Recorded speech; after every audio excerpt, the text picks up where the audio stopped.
Greetings to all. Welcome to All-in-One Super Coaching. Today, let us discuss some important but simple problems related to series and parallel combinations of resistances. After that, we are going to discuss heating effect of electric current. Let us start the problem.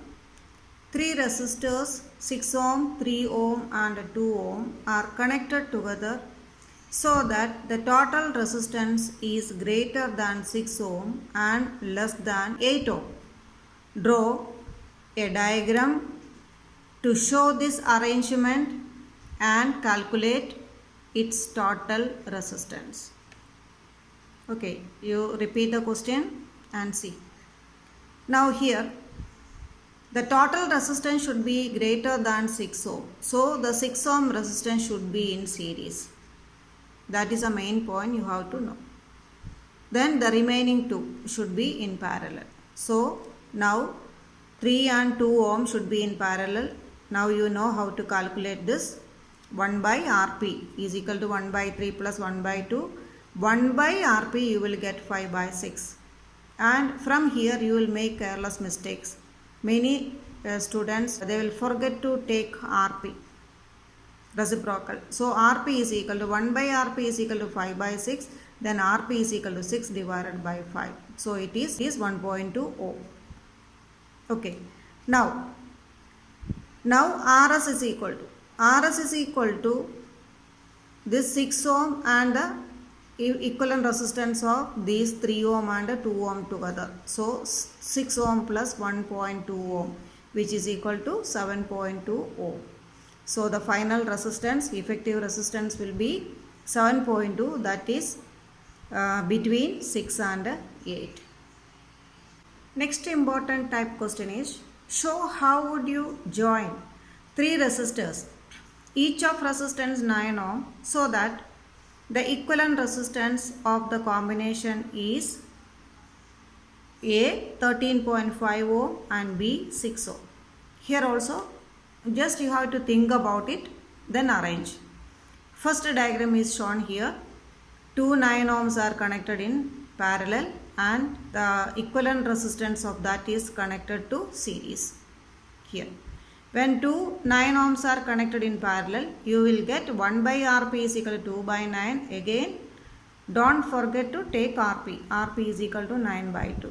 So this 9 by 2, which is equal to 4.5, and this 4.5 ohm and 9 ohm are in series again. So Rs is equal to 9 plus 4.5, which is equal to 13.5.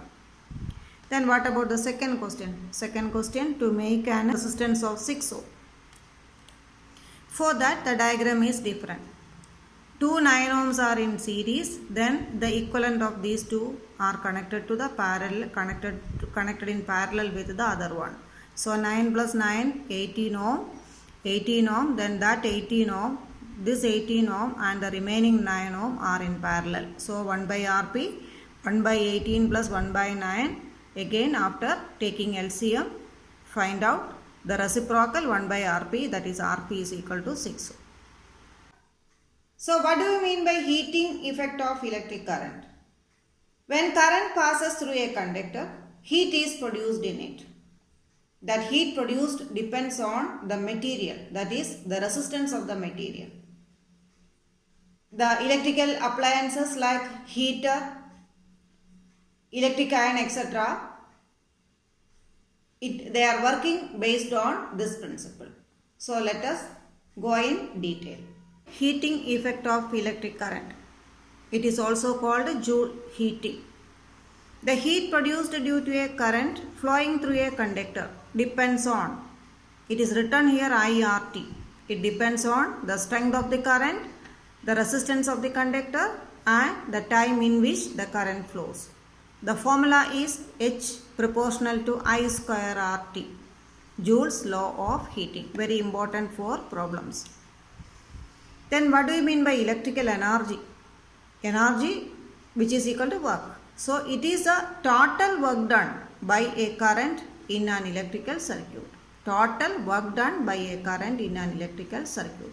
So here we are going to make 3 equations. All these are very important for problems. You know that potential difference or voltage is equal to work divided by charge. Here also, what is energy? It is a work done for something. Okay, so work divided by charge, or W, work is equal to V into Q. And you know that Q is equal to IT, so W is equal to VIT, equation number 1. Again, you know that V is equal to IR. When you substitute IR for V, you will get another equation, W is equal to I square R. Then again, you know that I is equal to V by R. If you substitute for I, you will get another equation for work, V square T divided by R. These three equations are very important for doing problems. So next we are going to find out equations for power. So do not confuse with these two equations for power and work. Electrical power. It is a rate at which the work is done by the electric current. Power is equal to work divided by time. Rate at which, so work divided by time. And you know the formula for work. First formula is I square RT. I square RT divided by T, which is equal to I square R. One equation for power. Second one is work is equal to VIT. VIT by T, which is equal to VI. Another equation is, equation for work is V square by R. T divided by T. Divided by T, which is equal to V square divided by R.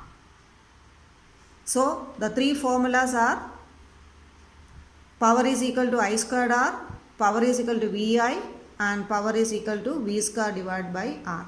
That is power in terms of I and R, power in terms of V and I, and power in terms of V and R. Do not confuse with the equations for power as well as the equation for work. The unit of power in SI system is watt. Then in terms of work and time, unit of power, watt is equal to joule divided by second. So 1 watt is equal to 1 joule per second. Then commercial unit of electrical energy. This is very important. Commercial unit of electrical energy is kilowatt hour.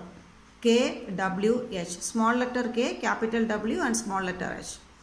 Then 1 kilowatt hour is equal to 3.6 into 10 raised to 6 joules. This is a relation between kilowatt hour and joules, because kilowatt hour is the commercial unit of electrical energy. And relation between kilowatt hour and joule is 1 kilowatt hour is equal to 3.6 times 10 to the power 6 joules. Then see the calculation. 1 kilowatt hour is equal to 1 kilowatt into hour. That's the meaning. 1 kilowatt is equal to 1000 watt, and 1 hour is 60 into 60 seconds. So here see 36, then after that 5 zeros. Okay, the watt second.